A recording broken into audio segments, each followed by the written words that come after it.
Hello friends, I am Professor Shinde. Welcome you all for the fifth lecture of Engineering Mechanics. Before proceeding towards the today's lecture, let's revise what we have learned in last lecture. In last lecture, we have learned definition of resultant.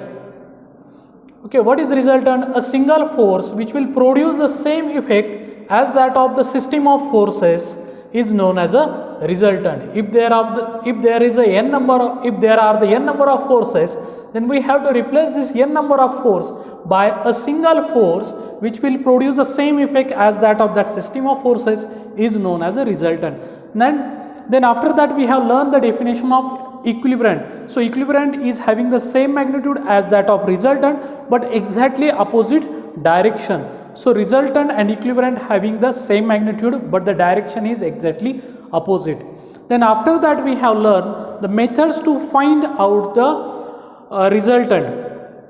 So there are the different methods to find out the resultant. So out of that again we have find out along with the resultant we have learned in last lecture resolution of force. So what is the resolution? So we have to replace the system of forces, that is single force. If you want to replace the single force by the n number of forces which will produce the same effect as that of the single force, so that is known as a resolution of forces. Generally we have to resolve the forces into its two mutually perpendicular components, that is nothing but the orthogonal components. Into last lecture we have learned the resolution of forces by the orthogonal method, that is orthogonal resolutions. So in that case we have learned to find out its x component, that is the force along the x direction and force along the y direction, that is component of the single force in x direction and component of the force along the y direction, that we have learned. Okay, so in continuation of that point, today we are going to learn the various methods to find out the resultant force system. So the first out of that, the second method is nothing but the triangle law. So if you observe this figure, so it indicates the triangle ABC.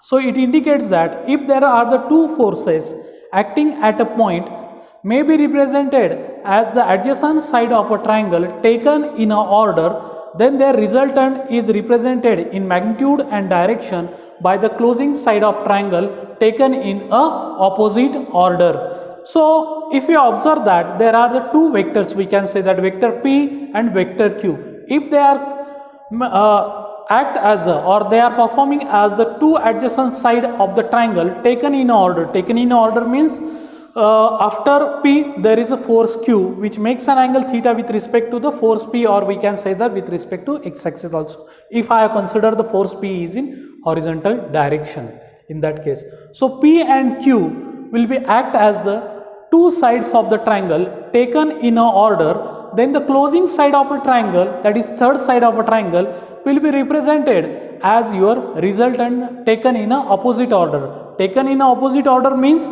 its starting point of this resultant will be the point A and end point will be the point C. So our order generally while starting to draw the triangle, our order is from A to B, B to C, not from the C to A. Now we have to start from the A to C, so that will be in reverse order. So your resultant will be act as a resultant will be the closing side of a triangle taken in a opposite order. This is the triangle law. This triangle law is useful to find out the resultant of only two concurrent force system. This is the drawback of this triangle law, or we can say that the use of this triangle law. Triangle law is useful to find out the resultant of the two concurrent forces.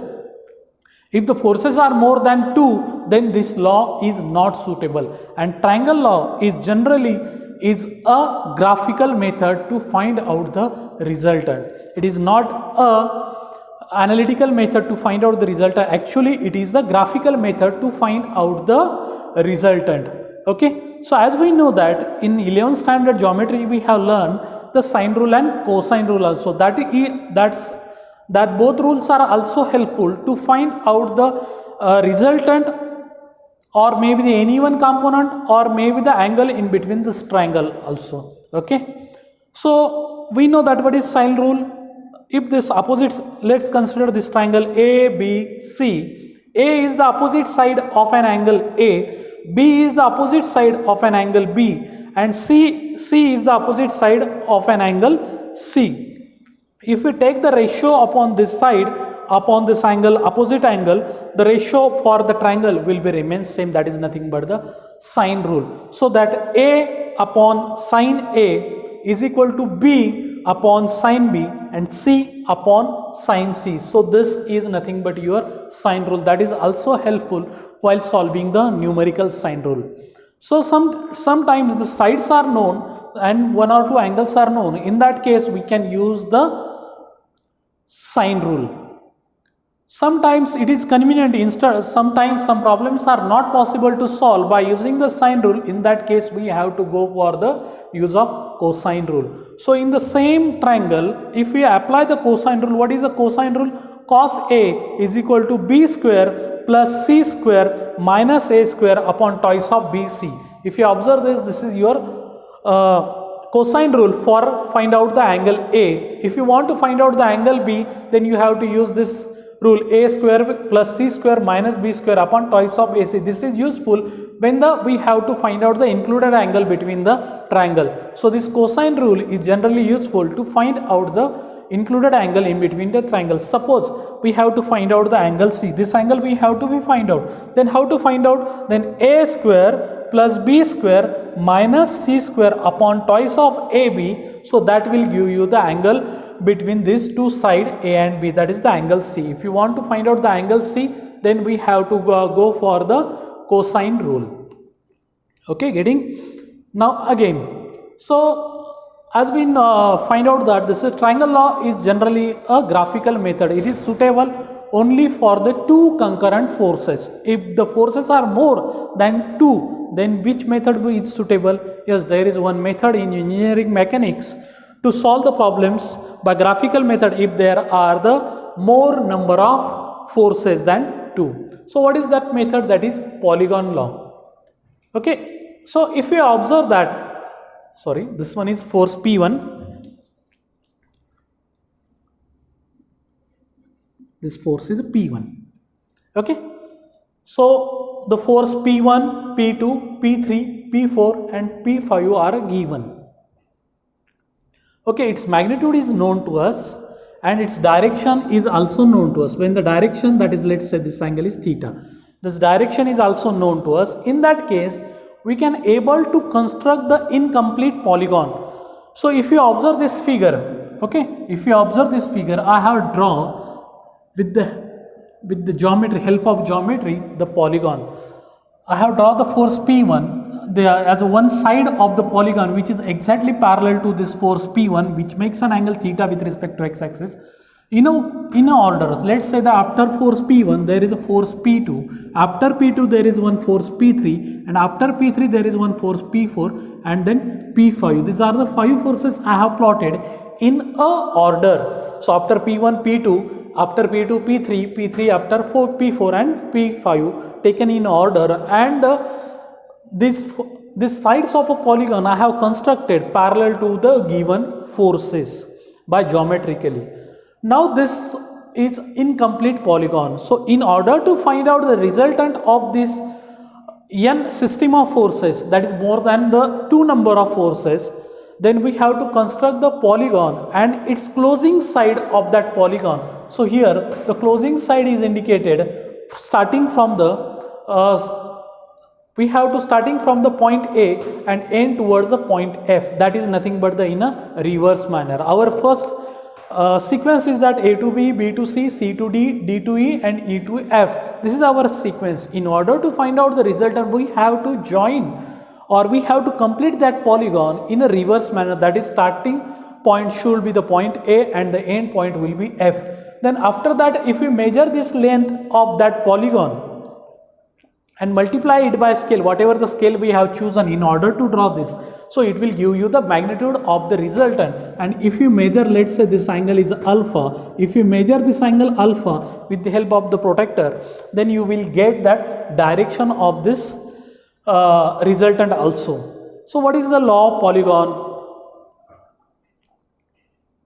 If n number of forces or the vectors are represented in magnitude and direction by the sides of incomplete polygon taken in a order, then the closing side of the polygon taken in a reverse order or taken in opposite order will be represented as the resultant of the system of forces. Okay, understood this? So actually this is again this law of polygon, or sorry, polygon law or method to find out the resultant. This is again the one of the graphical method to find out the resultant of system of forces. So this point again you will get clear when we are performing the one practical based on this law of polygon, of verify the law of polygon of forces, that is also included in your syllabus of practical. Okay, then next method to find out the resultant when there is the two concurrent forces are given. So that is again in second lecture we have already discussed to find out the resultant of the two concurrent forces. Let's say that there are the two concurrent forces P and Q. What is the concurrent force? The forces which are meeting at a single point is known as a concurrent forces. If there are n number of forces are there, like this, if there are the n number of forces and they are meeting at the same point, so that is known as a concurrent force system. So when there are the two concurrent forces, then resultant of this concurrent force system can be find out by using the law of parallelogram. So what is law of parallelogram? If two forces acting at a point, so let's say that the two forces are acting at a point, let's say A. If two forces acting at a point and away from the point can be represented by the two adjacent sides of the parallelogram, then the resultant should be the diagonal which is passing through the point of contact between the two forces. So that will represent you the resultant. Resultant is nothing but the, in that case, will be the diagonal of the parallelogram. So we have already derived the equation or we have solved the equation in order to find out the resultant. So this resultant will be given by the law of parallelogram. R is equal to P square plus Q square under root of P square plus Q square upon twice of PQ cos of theta, where theta is the angle between these two forces. What are the two forces? P and Q. These two forces are separated by an angle theta. So if this angle is known and the magnitude of these two forces are known, then we can easily find out the resultant. The magnitude of resultant is find out by this formula. R is equal to under root of P square plus Q square plus twice of PQ cos of theta. Then again, if you want to find out the direction of that resultant with respect to any one force, so that is again we can able to find out by using this formula. This formula also we have derived in the second lecture. So alpha is equal to tan inverse of Q sin of theta upon P plus Q cos of theta, where this alpha is the angle made by the resultant with respect to force P. This alpha is the angle made by the resultant with respect to force P. So instead of that, if you can written like this, alpha is equal to tan inverse of P sin of theta upon Q plus P cos of theta. So in that case, this alpha is the angle made by the resultant with respect to force Q. Here alpha is the angle made by the resultant with respect to force P. Okay, so this is the law of parallelogram. So from this formula we can able to find out the resultant, its direction also. By using the polygon law, we can graphically we can able to find out the resultant of the given system of forces. What is the resultant? A single force which will produce the same effect as that of the system of forces is known as a resultant. So here R is the resultant which will produce the same effect as that of these 5 forces. So this is one of the method to find out the resultant by graphical method. Again, by using sine rule and cosine rule, we can able to find out the resultant by analytical method. That is nothing but this is also the one of the type triangle law, and by constructing the by using the geometry and by constructing the triangle, we can able to find out the resultant of the two concurrent forces. But the limitation of this triangle law, it is suitable only for the two concurrent force system. Okay, and this parallelogram is also suitable only for the two concurrent force system. If forces are more than two, then this two law is not applicable. So we have to go for the polygon law, that is a graphical method, or then we have to use the resolution of force concept. Okay, so friends, thank you. This is our, thus we will conclude this our fifth lecture. So in next lecture we are going to learn the resolution of forces, and we are going to solve some numericals of the resolution of forces as well as the composition of forces. So what is resolution and composition are exactly opposite to each other. What is the resolution? Resolution in that we have to find out the components of a single force, that is nothing but the resolution. And in composition we have to find out the single force which will replace the system of forces. This is the composition. म्हणजेच आपल्याला काय करायचं असतं, जर आपल्याला resolution जर करायचं असेल तर रिझोल्यूशनमध्ये एका फोर्सचे आपण दोन कंपोनंट फाइंड करतो, आणि जर कंपोजिशन करायचं असेल तर मे बी दोन फोर्सचा आपण सिंगल फोर्स फाइंड करतो, किंवा मोर दॅन टू फोर्सेस असेल तर त्यावरून आपण सिंगल फोर्स फाइंड करू शकतो. Okay, so thank you very much. Hope you will enjoy this class. Thank you.